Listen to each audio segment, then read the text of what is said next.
Welcome to Queen of the Ring, a podcast that wants to talk to you about wrestling. My name is Alexa.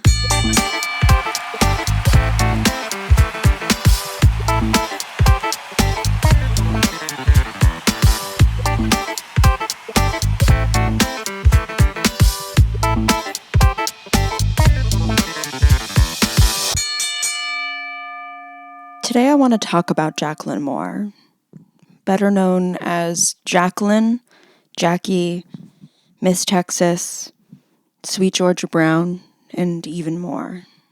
Jacqueline Moore was born in Dallas, Texas on January 6th, 1964.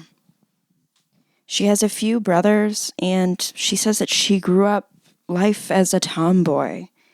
She played a lot of sports, like football and martial arts, basketball, soccer, gymnastics, and that she just loved being athletic at a young age. As a kid in Dallas, she would start watching local wrestling, as many people did, and was a huge fan of the Von Erichs, like many people in Dallas. The Von Erichs are an incredibly famous wrestling family who have an incredibly heartbreaking story. There is an episode of the Vice TV show Dark Side of the Ring where they really get into and talk about it. There was 5 young men who were the Von Erichs, and their dad was a wrestler as well. And over, too short of a life, they lost 4 of those 5. And then Kevin is the only one who still lives now. And it's really upsetting. But Jacqueline would say that when she loved them so much, she was particularly obsessed with Carrie and Kevin, and that they were her favorites. But the whole family inspired her to start wrestling. And she saw an ad in the TV guide about a local wrestling school, and she called. She began training at the school in downtown Dallas. And that's where she met Skandar Akbar, who was a wrestling coach, and he saw something in her, even though she was just learning.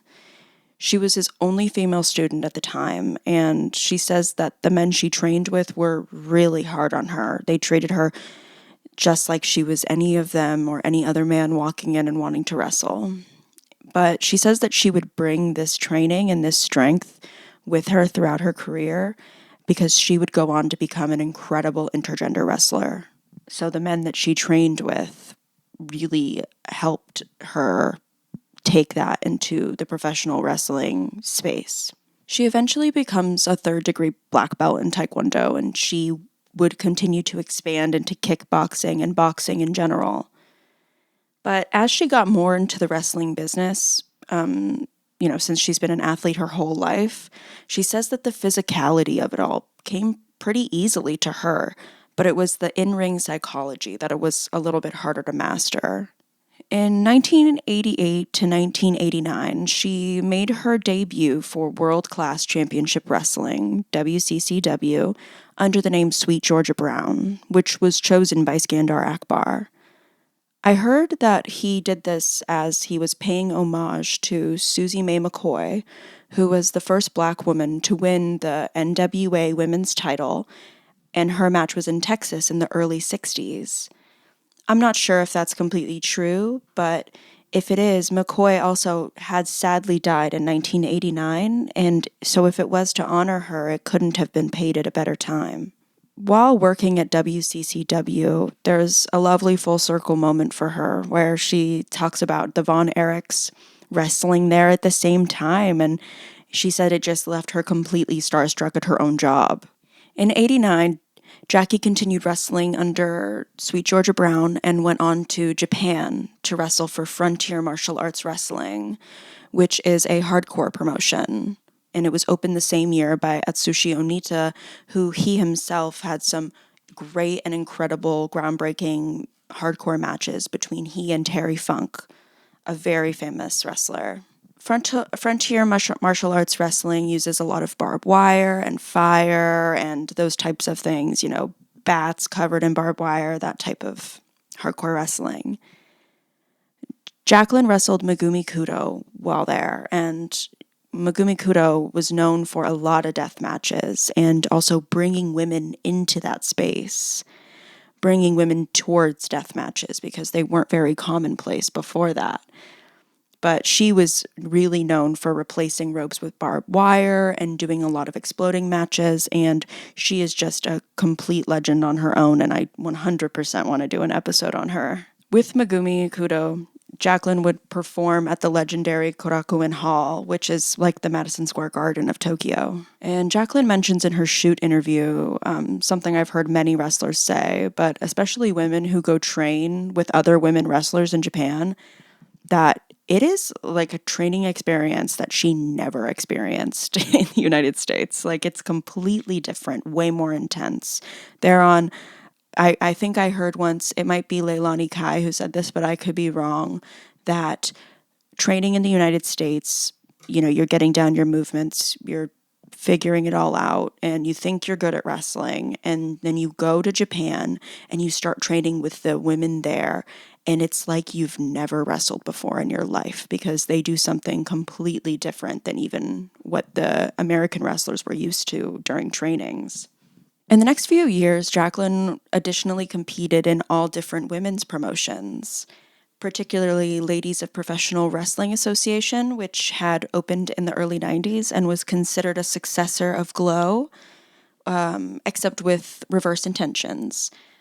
Those who know of Glow, the Gorgeous Ladies of Wrestling, there was a television show on Netflix about it. But since LPWA, as I said, had reverse intentions, it was much more focused on the wrestling and less about the gimmick, which, if you've watched the show Glow, you will see that they were very focused on the gimmick and the storylines, and I guess that, not really the wrestling aspect, people say. Next, Jackie made her way to Memphis, to the United States Wrestling Association, and she began going by Miss Texas. Here, she had many insane storylines, including her shaving her head in the result of a hair versus hair match. She would also have a mud pit match. She would go against Dirty White Girl and Dirty White Boy. But most notably, as I said, she shaved her head in a match, and she was bald for a long time during this time when no women really shaved their heads or were bald in the early 90s. I mean, maybe if you were like punk, but that wasn't why she was doing it, even though that is pretty fucking punk to shave your head for, you know, for saying that you would. And I guess at this time, at that promotion in Memphis, there was a Tennessee versus Texas brawl where obviously Jackie was on the side of Texas while she was going by Miss Texas, and she's from Dallas. In 1992, she became the first ever USWA women's champion and would go on to be a 14-time champion. This title would also be notably won by Luna Vachon, Lady Satan, who is also known as Debbie Combs, and many others. And the next year, she became the first woman to be in Pro Wrestling Illustrated Top 500, which I think is amazing. During her first opportunity at WWF in 1993, Jackie was supposed to be Jeff Jarrett's manager. She was going to go by Winona. But she unfortunately had an injury right before she got the chance to debut. But, you know, things happen and life goes on. And unfortunately, there is a Jim Cornette cameo. Jim Cornette is a wrestling historian and is incredibly well-versed in the history and the world of wrestling. And I'm not trying to take that away from him at all. I just also think he's a fucking dick. I don't think I'm alone in thinking that. I think many people think that. I would even go so far as to saying that I think he knows he's a dick. And I don't think he cares that much about it. But to get back to the story, in late 1995, after healing, Jackie joined Smoky Mountain Wrestling as Sergeant Rock, joining Jim Cornette's militia, because that was his promotion that he ran out of Tennessee. But she was only there for like a month or so because the company folded in November, so she was only there for truly a month. And I'm pretty sure the time that she was there, that was a part of the time that New Jack wrestled there, who was an incredibly polarizing and complex character that was built around this person and kind of carried throughout his life. And he recently passed away. So rest in peace to him. And there's also an episode of Dark Side of the Ring on him that is really interesting and definitely worth watching. But after that opportunity had fallen through, she began seeking out employment at WCW, which was World Championship Wrestling. And that was based in Atlanta. And after reaching out, she got a pretty quick response and was offered a contract. She debuted in '97 as a valet and manager for Kevin Sullivan, and he was starting off a feud with Chris Benoit and Nancy Benoit as her woman character. An interesting aside is that Kevin Sullivan, who Jackie started working with, was married to Nancy for 12 years. And she used to do an incredibly sick-ass, gorgeous fallen angel persona. And she is a legendary valet and manager within wrestling. And so many people think that and feel that. And when you watch her, she is an incredible presence. She ended up marrying Chris Benoit, as we know, and she was sadly murdered along with her son in the mid-aughts. But one day I would like to talk about her whole life and maybe get into that more. But for now, I will continue. Jackie also went on to become the manager for Harlem Heat, who was made up of Booker T and his brother Lash, aka Stevie Ray. But after WCW, she ended up going back to WWE in the middle of '98 and debuted as the girlfriend of Mark Miro, who was a wrestler, using this as a vehicle for a feud with Sable, the incredibly famous. If you were alive in the late '90s, you definitely seen Sable before. She was known for her sex appeal and the way she looked. And they wanted it to be a vehicle for a feud with Sable because Miro was her ex-husband. So using them as a way to fish in this storyline was very helpful. And as so many other women trying to just show their talent and make it in wrestling at this time, she was subjected to a lot of sexual scenes. Just some basic Attitude Era shit. Bikini contests and, mud fights and evening gown matches, and also a staged wardrobe malfunction. And I will read to you from Sisterhood of the Squared Circle, The History of Women's Wrestling, by Pat Laprade and Dan Murphy. In one of the most infamous moments of the Attitude Era, Jacqueline suffered a pre-planned wardrobe malfunction, in quotes, long before Janet Jackson ever brought that term to common vernacular. On December 9th, 1998, the WWF presented a United Kingdom-only pay-per-view named Capital Carnage at the London Arena. Sable and Christian defeated Miro and Jacqueline in a mixed tag bout, and after the match, Jacqueline attacked referee Tim White. White stood up, inadvertently lifting Jacqueline onto his shoulders as Sable tore off her t-shirt, exposing her bare breasts. Yeah. So, that's something. And you know what? I'll keep going. All at this time, the WWF was managing to reinstate the Women's Championship belt, which had been gonzo since Alundra Blaze, who was the Women's Champion for a very long time, had taken the belt to WCW, Monday Nitro, in '95. And while she was there, she still had the Women's Championship belt from the WWE. And, Eric Bischoff, the president of WCW, the something of WCW, it doesn't matter that much, was like, what, we should do something with this. So they created this promo where she threw the title into the trash. And she says that she didn't really understand the gnarliness of and the symbolic nature of throwing something into the trash of when she did it.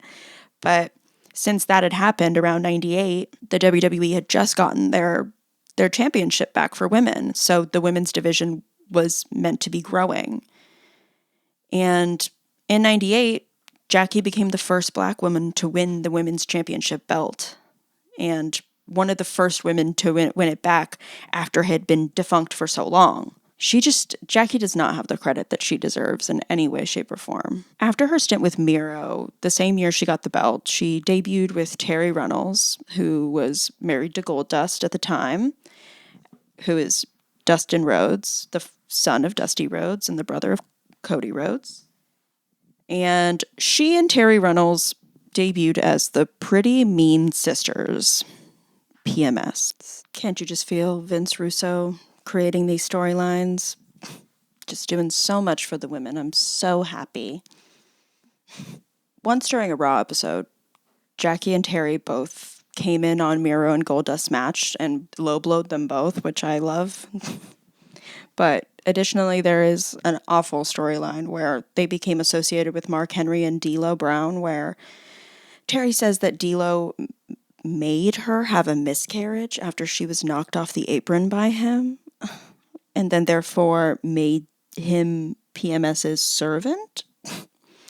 Yeah, not great, right? I wouldn't think so.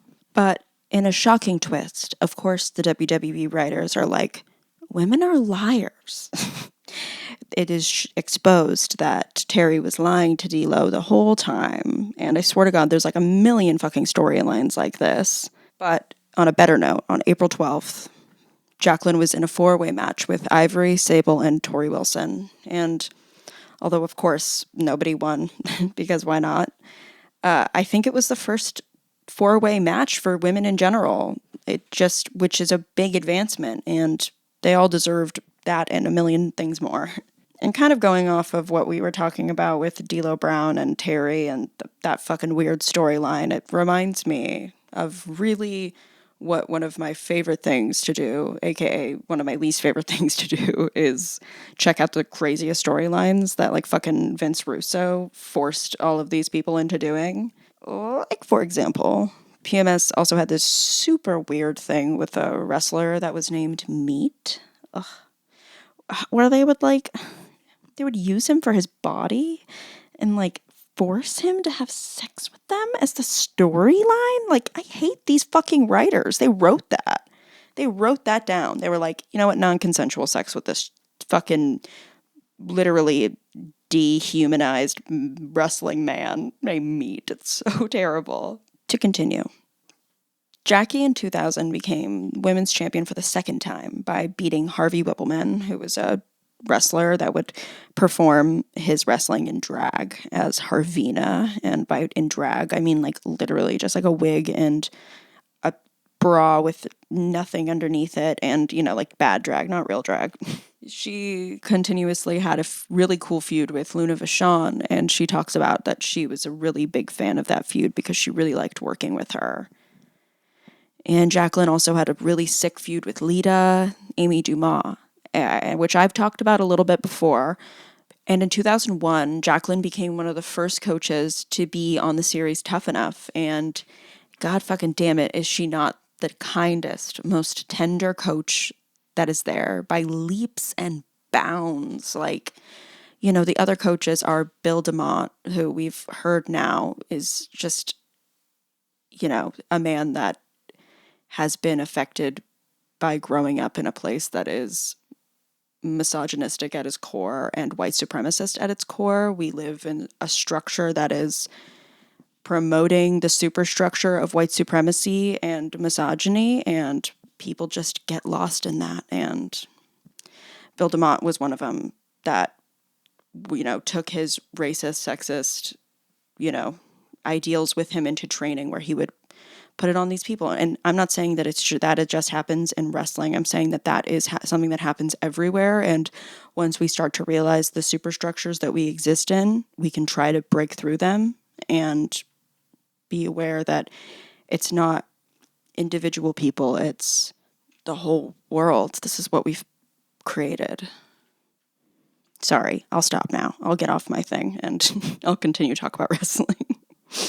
But I'm just trying to say is that she is such an incredibly sweet person to the people that are training there and shows them kindness that I don't think any of the other coaches do. And I'll definitely definitely be talking about some of the Tough Enough things and maybe some minisodes or something like that, or I don't know. In 2002, at my personal pay-per-views, the Royal Rumble, Jackie became the first Black person to be a referee for a WWE match, and that match was between Jazz and Trish Stratus, two incredible wrestlers.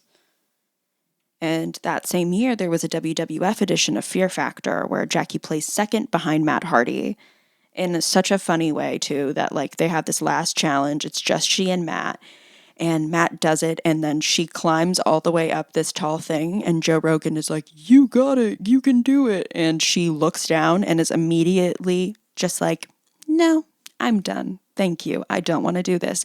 And Joe Rogan's just trying to be like, what, you can't do this, kind of like berating her in a way, and she is just completely not down to be berated by him. She's just like so uninterested by the whole thing. It is very funny. Through 2004, Jacqueline would show up every now and again and have feuds with the likes of Victoria, Jazz, and Trish Stratus. And in one of the sicker moments that the WWF has allowed to happen, Chavo Guerrero, the cruiserweight champion at the time, declared an open challenge to whoever wanted a title match. And it's kind of silent for a little bit, and no one really knows who's going to come out. And Jacqueline's music comes on, and she starts to walk out, and everyone goes fucking ballistic, just going insane excitement for this intergender match that could happen. And she begins the match, and she ends up winning. And I would have preferred that she won in a more definite way, because I actually think she could fight that person outside of a not choreographed, but outside of a planned outcome. But she ended up winning, and she became the second woman to hold that title in WWF. The first, I believe, was Alundra Blaze, and I believe that Daphne won it in WCW. But as far as I can tell, she was the first Black person to hold that title. And something that this really incredible podcast called Wrestling Girls Podcast, that you can find on Apple Podcasts and stuff like that, and something they mentioned that I was just floored by was that is so true, is that her Hall of Fame speech didn't even include this. And I was just screaming at my phone while they were talking to each other like, oh my God, you are so right. How crazy is that? Like, it doesn't make any sense to me that they wouldn't include her being the first Black person and one of the only women to ever win the cruiserweight title. Like, and they don't mention it. I was just like yelling with these women along with them, just like furious. And after she won that title and it was taken away from her, she was told by the staff that they didn't have anything for her, no storylines. So they released her. Like, what? How? That doesn't make any sense to me. She is such an important wrestler to them for so long. She puts so many people over, and then you randomly tell her after she does this incredible thing that you don't have anything for her. I don't understand. But she is an incredible wrestler, and she will go on. And she went on into the independent circuit in 2005, and she worked with the Independent Association of Wrestling, the IAW, and competed in Mexico the following year. She went on to work with TNA, Total Nonstop Action Wrestling, and she competed with incredibly cool women like Awesome Kong and Gail Kim.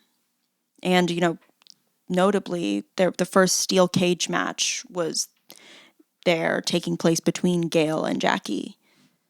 And in another Gail and Jackie match, Jackie was hit and knocked out her two front teeth in the very beginning of the match, and she literally finished the entire thing and continued the entire thing without even making it seem like there was something wrong. And she continued working until what I think is 2013. And to jump ahead, something I've already talked and complained about, in 2016, she was inducted into the WWE Hall of Fame in her hometown of Dallas. The Dudley Boys, who have been close friends with her for a very long time, were the ones who inducted her.